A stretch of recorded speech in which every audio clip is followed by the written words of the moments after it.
Senator Ted Cruz joins us now. Senator Cruz, this morning, you said you defied expectations last night. How was a third-place finish defying expectations? Well, listen, we've been through the first three primary states. We won Iowa with a big margin. We came in third in New Hampshire, in a state where they said a conservative could not do well in a moderate New England state. And then last night we effectively tied for second. That combination, what that has resulted in is there is now only one strong conservative remaining in this race who can win. And what we're seeing, our game plan from day one was do well in the first four states and consolidate conservatives to go forward into Super Tuesday. I think we're positioned ideally to do exactly that. You say that, but more than 70% of the voters in the primary yesterday were born again or evangelical Christians, your base, but Trump won them over. So how do you explain that? And doesn't it bode ill for you on Super Tuesday? Well, listen, Donald Trump has proven to be a formidable candidate. But one of the things the first three states have shown is that there is only one campaign that has beaten or can beat Donald Trump. You know, 70% of people across this country, 70% of Republicans don't believe Donald Trump is the right candidate to go head-to-head with Hillary Clinton and beat her in November. And one of the things we're seeing coming out of last night is people across this country are recognizing, okay, if we want to beat Trump, Cruz is the only one who can do it. He's the only one who has done it. And part of the reason is, George, you cannot beat Trump coming from the left. You cannot beat Trump with a candidate who supports amnesty. It doesn't work. If you come at the left to Trump, you will lose. The only way to beat Trump is with a strong, proven constitutional conservative. That's why we've had 980,000 contributions at tedcruz.org, because people across the country are saying, look, we need to actually have a real conservative. And I think South Carolina will only accelerate that You've process. been making that case. So far, Donald Trump won New Hampshire, won South Carolina yesterday by a large margin. As you know, no Republican who's won both of those has ever been denied the nomination. Are you going to be having to make a new and tougher case against Donald Trump, and what is it?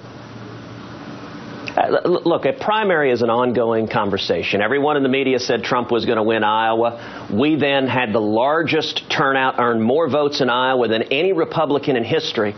You know, last night, one of the most encouraging results, our campaign, we won young people in South Carolina. We won young people. You know what? We also won young people in Iowa. That's two states in a row in which we won young people. And even New Hampshire, we were in second place with young people. You know, you want to talk about where the excitement, where the energy is. Young people want a brighter future. They want jobs. They want their constitutional rights protected.